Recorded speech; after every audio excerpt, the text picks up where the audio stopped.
The Providence Business News also has an interesting cover story this week on what they call disruptors and how they are turning the housing and other markets upside down. Mark Murphy is the paper's editor and has more on that. I guess we should begin by defining disruptor. Well, I guess you could then go back and call it creative destruction, which is an economic term that was started in the middle of the last century. And the idea is that new technologies and new ideas about doing things take apart the old way and create a new way that becomes the dominant force. And we can start with Uber and Lyft, which is have made taxi companies, it's very difficult because it's personalized service. You have an app on your phone, you call somebody up, they come right to pick you up, and it's pretty simple. And now there's a disruptor in the housing market that I was interested to read about in the article, and it has to do with the new way of renting. Apparently short-term rentals are now in favor over longer-term rentals. Well, I know somebody who lives on the east side of Providence, and they own a duplex, and they used to rent out to a person. They now are financing their child's college education by doing Airbnb, because a lot of parents want to come in and it's a short-term rental and they can charge more. And the challenge here is what's going on is long-term rentals are now all of a sudden less affordable for the person who owns the property.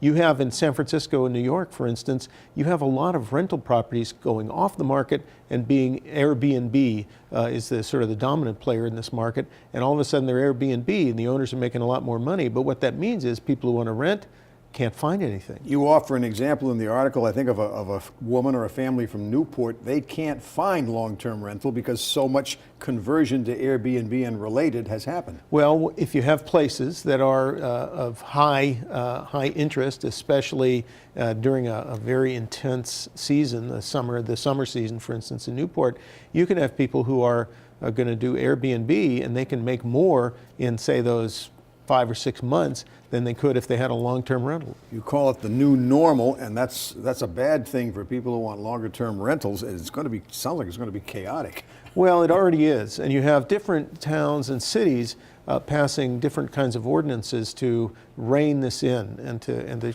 try to get these disruptors to deal with and in a less disruptive way the rental market. There are other forms of this disruptor concept, and it has to do with everything from mowing lawns and delivering groceries. It's wide-ranging.